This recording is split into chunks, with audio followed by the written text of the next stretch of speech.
My father caught a train from Cotton Plant, Arkansas to come to AM&N, took trade and worked in the station, then ended up renting the station, ended up buying the station. His whole core was, how do I provide for my family? Because he wasn't guaranteed a check. He had to make money to feed his family of 7.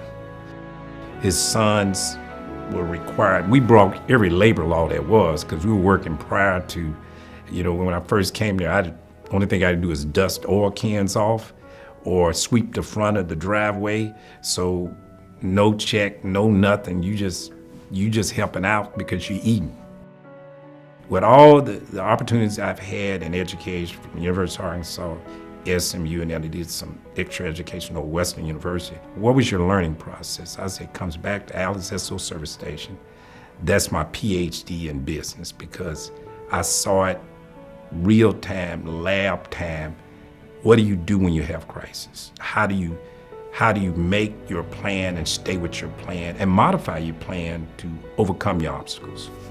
Gerald went on to enroll at the University of Arkansas in Fayetteville, majoring in finance. After graduating in 1973, he entered graduate school at Southern Methodist University in Dallas, earning an MBA. Gerald became a consultant in Fort Worth, helping minority-owned businesses better position themselves for city contracts. His own consultant firm, Construction Services, emerged when the city contract ended. He then incorporated Conrail with his 2 brothers, Troy and Albert. Let's find something that gives good cash flow, good credibility, good brand recognition, good sustainable, something's repetitive, and if you can make projects short and turn them over fast, you'll do much better.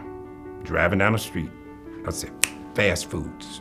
Gerald knew Conrail needed to be innovative in their approach. Even back then, he had a sense of the importance of emerging technology. The first piece of equipment we bought when we were in the construction business was not a pickup truck. It wasn't a concrete laser machine. It was an IBM small computer. And it was a data master, which allowed us to put schedules on computers. I need to make sure we can build these projects faster.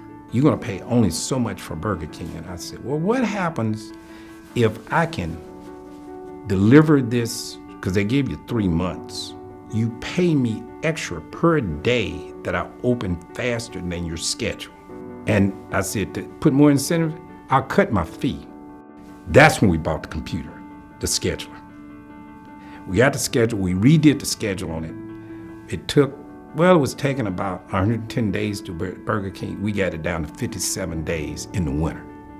Today at the University of Arkansas, Gerald is on the Dean's Executive Advisory Board at the Sam M. Walton College of Business. Gerald also serves on the advisory board at the Cox School of Business at Southern Methodist University, and recently as the first African-American entrepreneur on the Board of Trustees in SMU's 100-year history. He and his brother Troy sponsor scholarships and school endowments such as the Gerald and Candace Alley Foundation for minority students with financial need, and the Alley Scholars, a program that mentors college students towards entrepreneurship. Also co-hosting the Alley Scholars Summit at Arkansas, SMU, and 16 other colleges.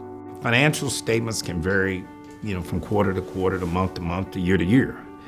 But as far as a business, especially African-American owned business, I'm still really just trying to carry my parents' legacy to the next generation. Say, just by you being out here and surviving and making some positive statement, how do you use that to encourage other people they can do the same? What does it matter if you're not affecting others? Conrail has grown since its inception and is now a global organization with 4 active divisions: construction, real estate, program management, and technology and innovation. Conrail, with multiple offices spanning from California to Georgia, has grown to be the leading organization of its kind as an African-American owned organization in the United States. Gerald and Conrail's leadership are setting the company up for the next generation of leaders. Their goal is to make sure leaders at Conrail pick up the same principles that Gerald's parents instilled in him. I'm excited about making a transition to the new leaders because I really want to one day sit on the porch and be proud of what it's doing and just say, hey, you guys doing much better than me. I believe the future of Conrail can be, the positive thing I get is if I drive by a site and had nothing to do with it, didn't know where it came from, and say, hey, that's a Conrail job. That's interesting. Then drive and going where I'm going. That, to me, that's utopia.